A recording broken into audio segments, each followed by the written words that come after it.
The autumn sun was setting over Cherry Grove, casting long shadows across the pristine streets of the suburban neighborhood. Marcus and Michael Johnson, identical twins who had recently become the city's most dedicated EMTs, were just finishing up another exhausting 12-hour shift at Mercy General Hospital. At 28, both brothers had already saved more lives than they could count, earning respect from their colleagues and multiple commendations for their exceptional service. That evening had been particularly challenging. They'd handled 6 emergency calls back-to-back, including a heart attack victim they'd brought back to life and a young child who had nearly drowned in a backyard pool. Despite their fatigue, both brothers wore gentle smiles as they walked out of the hospital's sliding doors, their matching uniforms crisp despite the long day. "Man, I could really use one of Mom's home-cooked meals right now," Marcus said, adjusting his name badge while stifling a yawn. Michael nodded in agreement, his medical kit slung over his shoulder. They had moved to Cherry Grove just 3 weeks ago, attracted by its excellent schools and peaceful atmosphere. The neighborhood was known for its beautiful homes and tight-knit community, though they'd noticed they were among very few black families in the area. As they walked through the parking lot, they discussed their plans to finally unpack the last few boxes in their shared apartment. The brothers had always been inseparable, from excelling together in high school to graduating top of their class in EMT training. They'd even turned down higher-paying jobs in the city to stay together and serve this community. "Remember that little girl today?" Michael asked, referring to the near-drowning victim. "The way she squeezed my hand before they took her to pediatrics. That's why we do this job." Marcus smiled, remembering how his brother had kept the girl calm by telling her funny stories during the entire ambulance ride. The evening air was crisp, and the brothers could see their breath as they walked. Their car was parked in the far corner of the lot, under a flickering street lamp. They had just pulled a double shift, but neither complained. Serving others was in their DNA, a value their parents had instilled in them since childhood. Nearby, a police cruiser rolled slowly past them, its headlights cutting through the growing darkness. The officer inside seemed to watch them intently, but the brothers were used to such scrutiny. They continued their conversation, discussing their plans to volunteer at the local community center that weekend to teach basic first aid to neighborhood kids. "You think anyone will show up this time?" Marcus asked, remembering how their first attempt at community outreach had drawn only a handful of participants. Despite the lukewarm reception, they remained determined to make a difference in their new community. "They'll come around," Michael replied confidently. "Remember what Dad always says, change happens one heart at a time." Just as they reached their car, the police cruiser that had passed them earlier suddenly pulled up, blocking their path. The brothers exchanged knowing glances. They'd been through similar situations before. Even in their EMT uniforms, some people saw only what they wanted to see. The cruiser's door opened, and Officer James Sullivan stepped out, his hand resting casually on his holster. The brothers could see his nameplate clearly in the beam of the street lamp, along with the hard set of his jaw and the suspicion in his eyes. Neither Marcus nor Michael could have guessed that this moment would mark the beginning of a story that would change not only their lives, but the entire community of Cherry Grove.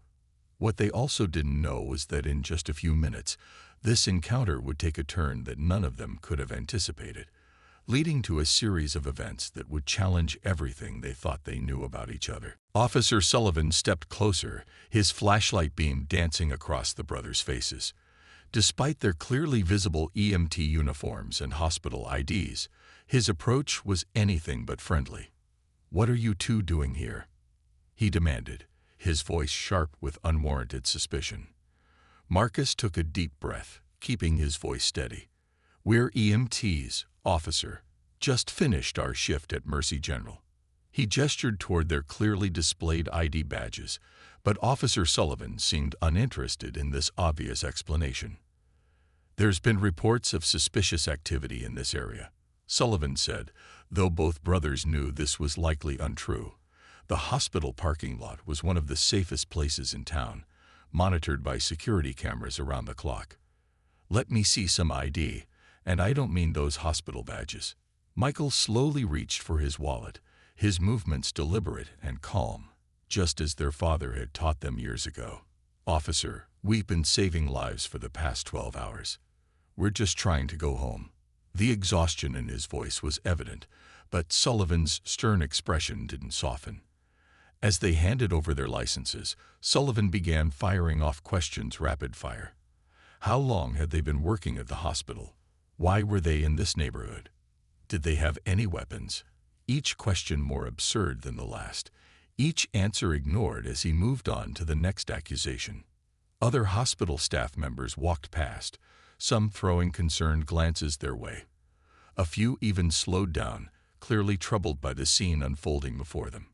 Dr. Sarah Chen, who had worked with the brothers on several emergency cases that day, actually stopped and started walking toward them. "Everything okay here?" she called out, but Sullivan waved her away with his flashlight. "Police business, ma'am. Please keep moving." Marcus and Michael stood perfectly still, their hands visible, their faces masked with professional patience, the same kind they used when dealing with difficult patients. They'd been in similar situations before, but something about Sullivan's demeanor felt different, more personal. "Open the car," Sullivan ordered, pointing to their shared Honda Civic. "I need to check the trunk." "Officer," Marcus started, his medical training kicking in as he noticed signs of heightened agitation in Sullivan's behavior. Dilated pupils, tense posture, slight tremor in his hands. "We understand you're doing your job, but this is crossing a line. We're licensed medical professionals. I don't care if you're the Surgeon General." Sullivan snapped, his face reddening. "Open the trunk, or I'll have cause tow." The crackle of his radio cut through the tension like a knife. All units. Medical emergency at 1242 Oak Street. Officer in distress requesting immediate medical assistance. Code 3. Sullivan's face went pale as the dispatcher continued. "Officer Sullivan, if you're receiving, please respond. Emergency situation reported at your residence." Time seemed to freeze in the parking lot. The brothers watched as Sullivan's aggressive stance crumbled, replaced by something they recognized all too well, the look of pure fear that comes when a loved one is in danger. That's my house," Sullivan whispered, his voice suddenly small and vulnerable. "My wife is alone with our daughter." The brothers exchanged a quick glance, the same silent communication they'd perfected over years of working together in life or death situations. Despite everything that had just happened, their next move was never in question. They were EMTs first, and right now, someone needed their help. What happened next would shake Officer Sullivan's worldview to its very core, though at that moment, he had no idea he was about to become the recipient of the very grace he had failed to show. "Get in," Marcus called out, already sprinting to the driver's side of their Honda Civic. Michael quickly grabbed their medical bags from the trunk, the same trunk Sullivan had wanted to search moments ago. The officer stood frozen, his face a mask of confusion and fear. "Officer Sullivan," Michael said firmly, opening the back door. "We're the closest medical help right now. Every second counts. Get in the car." The authority in his voice, the same tone he used during emergencies, seemed to snap Sullivan out of his daze. The police cruiser's lights still painted the parking lot in red and blue, but there was no time to turn them off. Sullivan practically dove into the back seat, his badge catching the flickering light as Michael slammed the door shut and jumped into the passenger seat. Marcus navigated through the streets with the precision of someone who drove ambulances for a living, while Michael pulled up the address on his phone. "Talk to us, Sullivan," Michael commanded, switching completely into emergency mode. "What's your daughter's medical history?" Sullivan's voice trembled as he spoke. "Emma. She's 6. She has asthma. My wife Sarah just texted.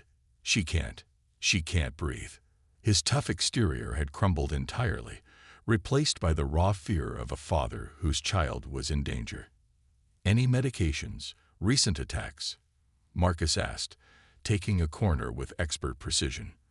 The same officer who had profiled them minutes ago was now completely dependent on their expertise, but neither brother dwelled on the irony. They had a job to do. Inhaler, in her room. She had an attack last month, but not this bad. Sullivan's phone buzzed. Sarah says she's turning blue. The panic in his voice was unmistakable. Michael was already pulling supplies from his bag, preparing for what they might need. Marcus, call it in.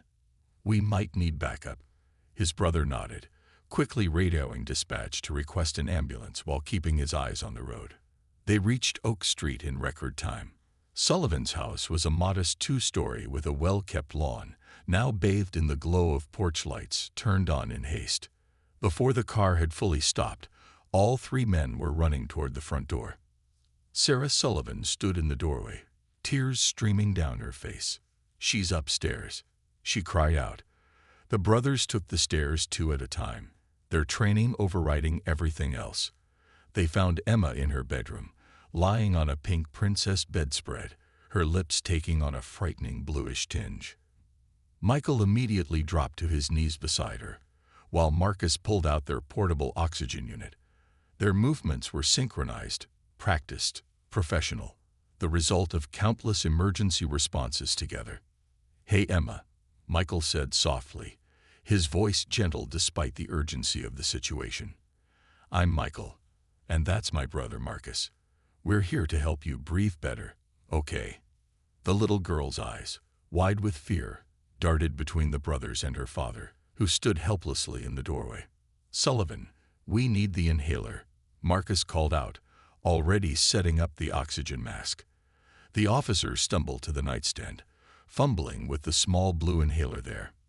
As they worked to stabilize Emma's breathing, a strange tension filled the room. Here were two men, whom Officer Sullivan had just treated with suspicion and prejudice, now fighting to save his daughter's life.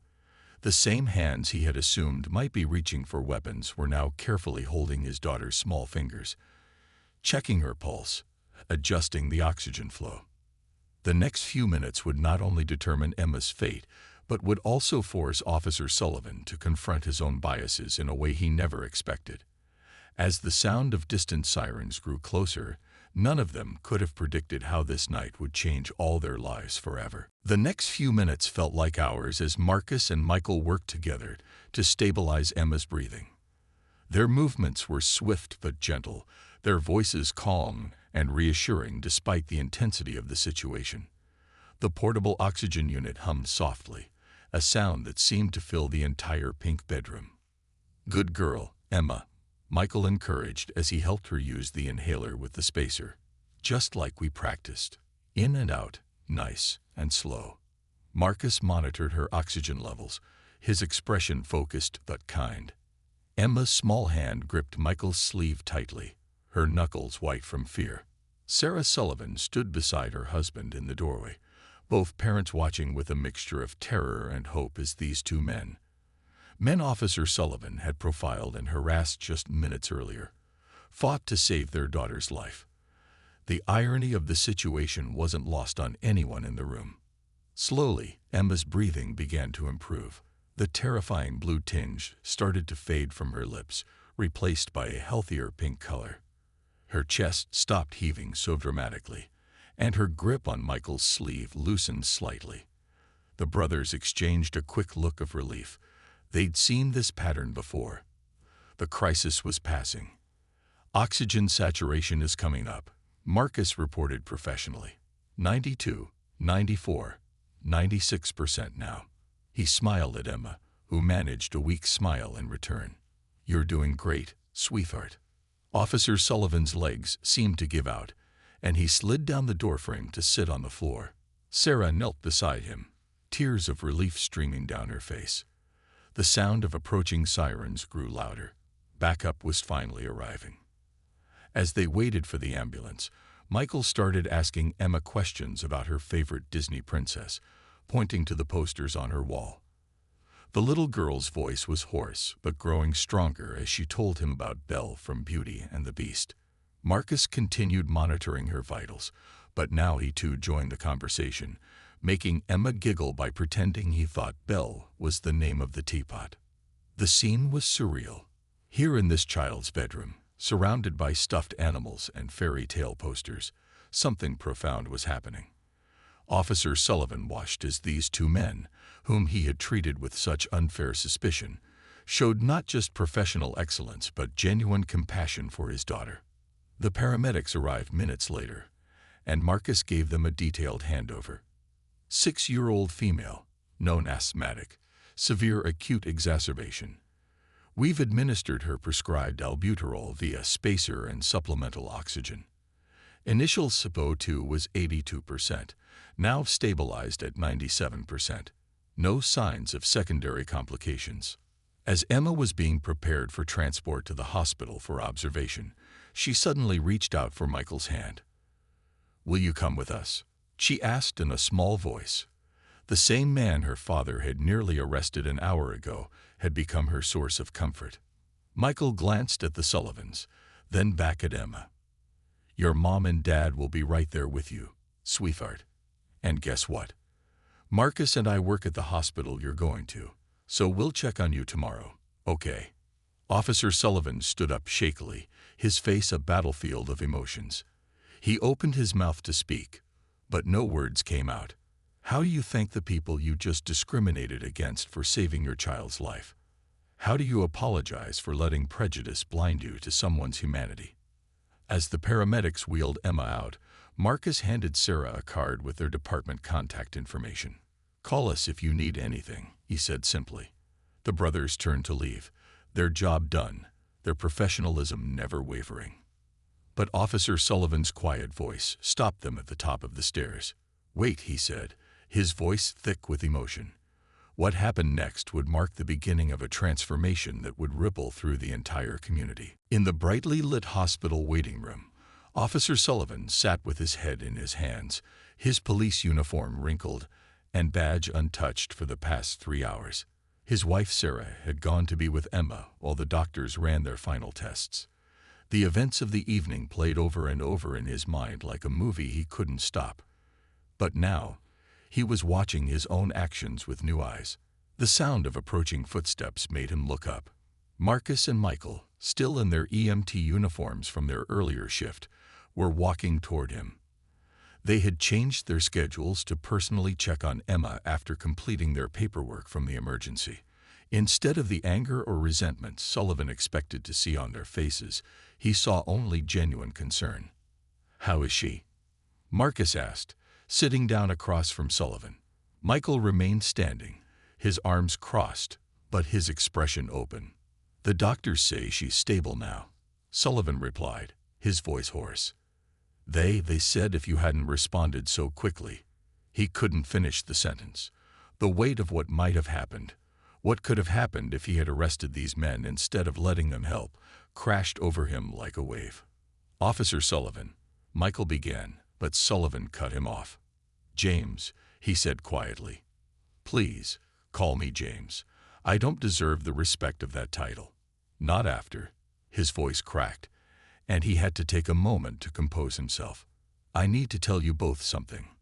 The brothers sat quietly, giving him space to find his words. A nurse walked by, her shoes squeaking on the polished floor. Somewhere down the hall, a phone rang at the nurse's station. "I've been on the force for 15 years, Sullivan continued, his eyes fixed on the floor. "And I've told myself every day that I treat everyone equally, that I'm one of the good ones. But tonight," he looked up at them, his eyes red. "Tonight I saw myself clearly for the first time. When I stopped you in that parking lot, I wasn't seeing 2 dedicated EMTs. I wasn't seeing 2 men who save lives every day. I was seeing what my prejudices wanted me to see." Marcus and Michael exchanged glances. They'd heard apologies before, but something about Sullivan's raw honesty felt different. "The worst part," Sullivan continued, his voice shaking, "is that if I had succeeded in doing what I intended, if I had found some excuse to arrest you, my daughter—" He couldn't finish the sentence. "But you didn't," Michael said softly. "When it mattered most, you trusted us." "I didn't have a choice," Sullivan replied bitterly. "There's always a choice Marcus countered. "And now you have another one to make. What are you going to do with this experience?" Before Sullivan could respond, Sarah appeared in the hallway, waving them over. "Emma's asking for her heroes," she said with a tearful smile. "She wants to show you her new breathing technique." As they walked toward Emma's room, Sullivan suddenly stopped. "I know words aren't enough," he said, "but I want you both to know, this isn't over. Not for me. What you did for my family tonight, it's going to lead to changes. Real changes. I promise you that." The brothers nodded, sensing the sincerity in his words. As they approached Emma's room, they could hear her cheerful voice explaining something to her nurse. None of them could have predicted how this promise would unfold, or how one night would spark a transformation that would reach far beyond the walls of this hospital. 3 weeks had passed since that life-changing night. The morning sun streamed through the windows of the police department's main conference room, where Officer James Sullivan stood before his fellow officers, his hand steady but his heart racing. On the projector screen behind him was a photo of Marcus and Michael in their EMT uniforms, smiling with little Emma during one of her follow-up hospital visits. "These men saved my daughter's life," Sullivan began, his voice clear and determined. "And they did it right after I had profiled them, questioned them, and nearly arrested them for nothing more than being black men in a hospital parking lot." The room fell silent, every eye fixed on him. Chief Peterson, sitting in the front row, leaned forward with interest. He had known Sullivan for years and had never seen him speak with such passion. The change in the usually reserved officer was remarkable. "I'm not here to make excuses," Sullivan continued. "I'm here because we need to do better. All of us." He clicked to the next slide, showing statistics about racial profiling in their district. "These numbers aren't just statistics. They're people. Sons, daughters, fathers, mothers. Heroes wearing different uniforms than ours."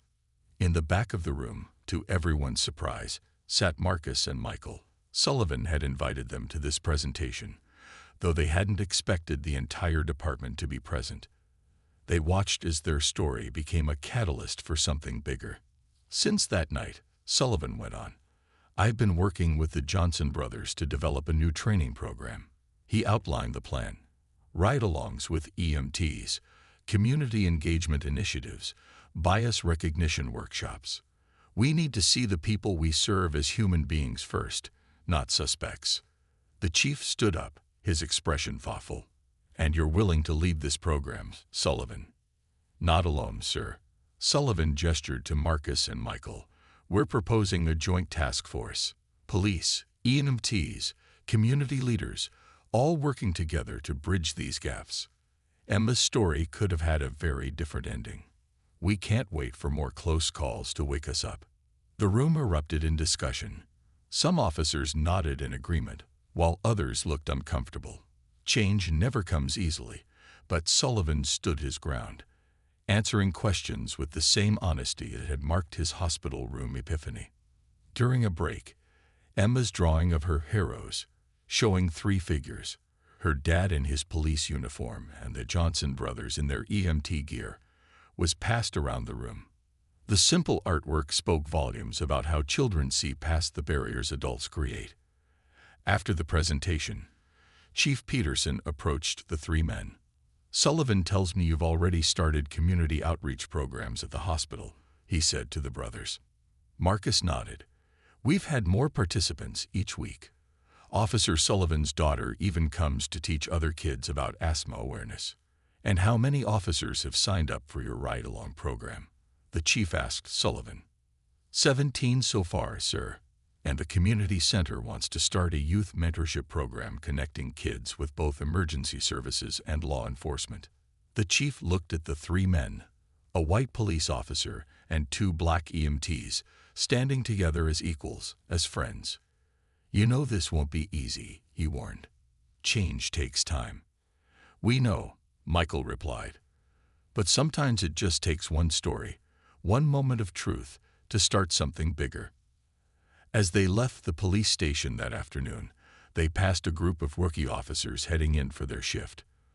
One of them held the door open, making respectful eye contact with the brothers, a small gesture that wouldn't have happened a month ago. Sullivan watched the interaction with a mixture of hope and determination. The real work was just beginning, but for the first time, he felt like they were on the right path.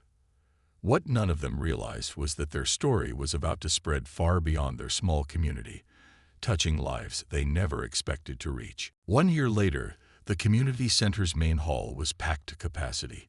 Families, police officers, medical workers, and community leaders filled every seat. Above the stage hung a banner that read "Bridge Builders, 1 year of change." Emma Sullivan, now 7 and confidently managing her asthma, stood at the podium between her father and the Johnson brothers. She wore a custom-made T-shirt with "My Heroes Wear Different Uniforms" printed on it, a design that had become popular throughout the city.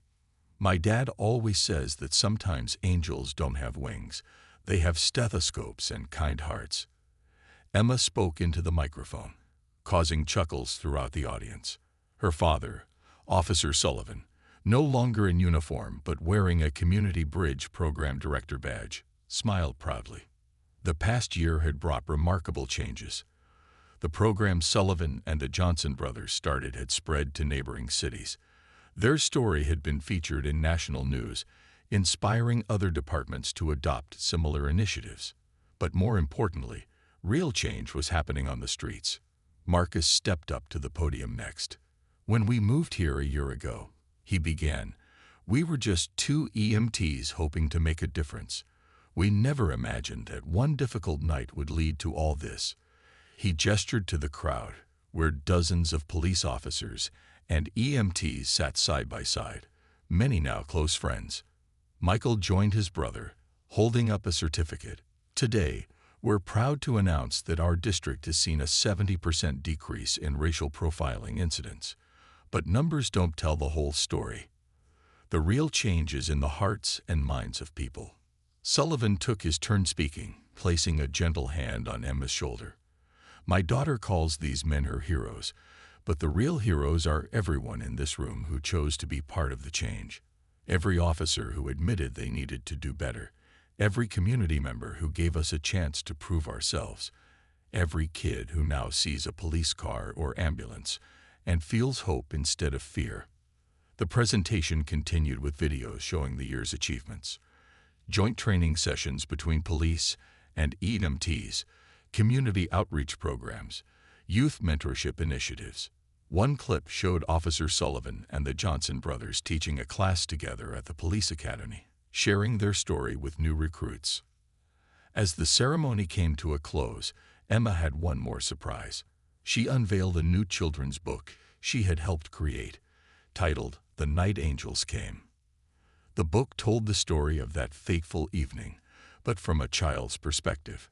How fear and prejudice nearly kept her heroes away, and how love and forgiveness brought her community together. Chief Peterson, now a strong advocate for the program, made the final announcement. "The Bridge Builders Initiative is being adopted by 12 more cities next month," he said proudly.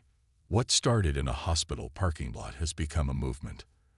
After the ceremony, as people mingled and shared stories, Sullivan stood with Marcus and Michael near Emma's book display. "Remember when I promised you both that night in the hospital that things would change?" he asked quietly.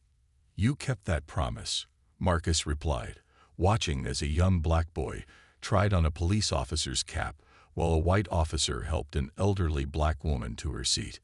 "We all did," Michael added, smiling as Emma showed her book to a group of kids from different backgrounds, all wearing Bridge Builders Junior badges. As the evening sun set outside, its rays streaming through the community center's windows, it painted everyone in the same golden light: officers, EMTs, citizens, children. In that moment, they weren't different uniforms or different colors. They were simply people, brought together by a story that proved change is possible when hearts are open and mercy is given a chance. Sullivan looked at his daughter, then at the Johnson brothers, and finally at his transformed community. "Sometimes," he said softly, "the greatest acts of mercy come from those who have the least reason to show it."